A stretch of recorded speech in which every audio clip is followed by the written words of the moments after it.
আসসালামু আলাইকুম dear viewers, আজকে আপনাদের সামনে আরেকটি গুরুত্বপূর্ণ লেসন নিয়ে হাজির হলাম। তো চলুন দেরি না করে এই গ্রামারের লেসনটি বা ইংলিশ স্ট্রাকচারের লেসনটি যেটাই বলি বা ইডিয়মস ফ্রেজেসের উপরে লেসনটি আমরা দেখে নিই, ব্যবহারগুলো দেখে নিই সুন্দরভাবে। সোয়েট ব্লাড, এটা হচ্ছে সোয়েট ব্লাড, এটা হচ্ছে ভার্ব, অর্থ হচ্ছে কঠোর পরিশ্রম করা, অথবা ওয়ার্ক ভেরি হার্ড, অথবা work like a Trojan.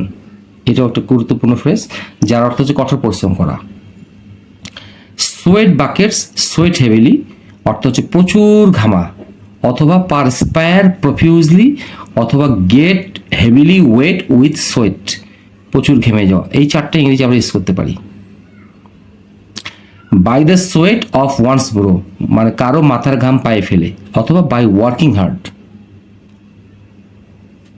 Skid off অথবা স্কিড অন অথবা স্কিড অফ, যার অর্থ যানবাহন, কোনো যানবাহন ছিটকে বা কাত হয়ে পড়ে যাওয়া রাস্তার পাশে, এই অর্থে এটা ব্যবহৃত হয়। তো এখন এক্সাম্পলগুলো ফলো করলে আমাদের ক্লিয়ার হয়ে যাবে। প্রথমটা আমরা আসি সোয়েট ব্লাড, অথবা ওয়ার্ক ভেরি হার্ড, অথবা ওয়ার্ক লাইক এ ট্রোজেন। অনেক ছাত্ররা কঠোর পরিশ্রম করে জীবনে জীবনে উন্নতি করার জন্য। তাহলে many students sweat blood, sweat blood অথবা work like a Trojan, work like a Trojan কি করার জন্য? To shine in life. এটা হচ্ছে জন্য প্রকাশ, জন্য প্রকাশ। এখানে শাইনটা হচ্ছে ভার্ব ওয়ান। অথবা মেনি স্টুডেন্টস কি হবে?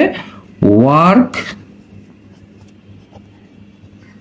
ভেরি হার্ড, আমরা এটাও বলতে পারি, সোয়েট ব্লাড বলতে পারি, ওয়ার্ক লাইক এ ট্রোজেন বলতে পারি, কি করার জন্য? To shine in life.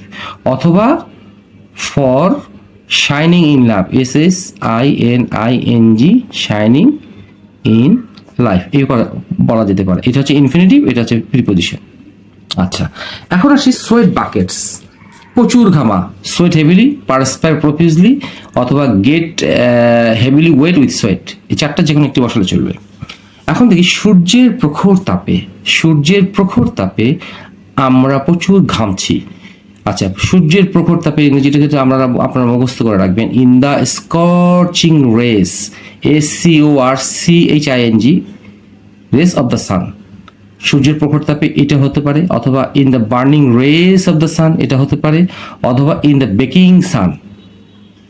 Baking অর্থ হচ্ছে আমরা যে পাউরুটি বেক করি, এইরকম প্রচন্ড গরমে রৌদ্রের প্রখর তাপে কি হচ্ছে?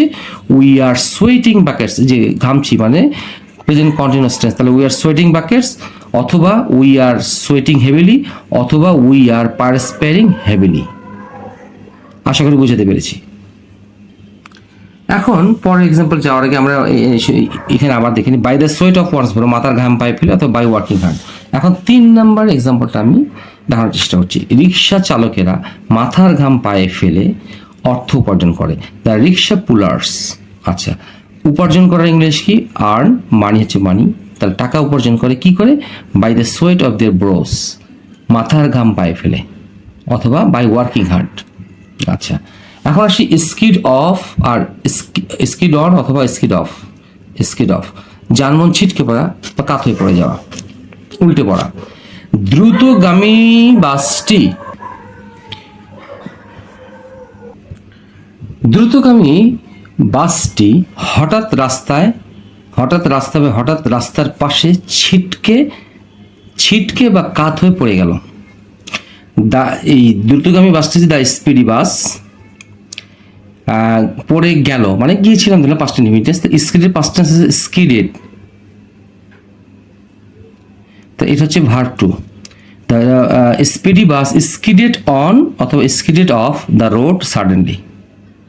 তাহলে আশা করি আপনাদেরকে এই লেসনটি বুঝাতে সক্ষম হয়েছি, এবং এখানকার গুরুত্বপূর্ণ শব্দ হচ্ছে স্কিড অফ বা অন হচ্ছে রাস্তা থেকে ছিটকে এবার কাত হয়ে পড়া, by the sweat of their brow হচ্ছে মাথার ঘাম পায়ে ফেলে।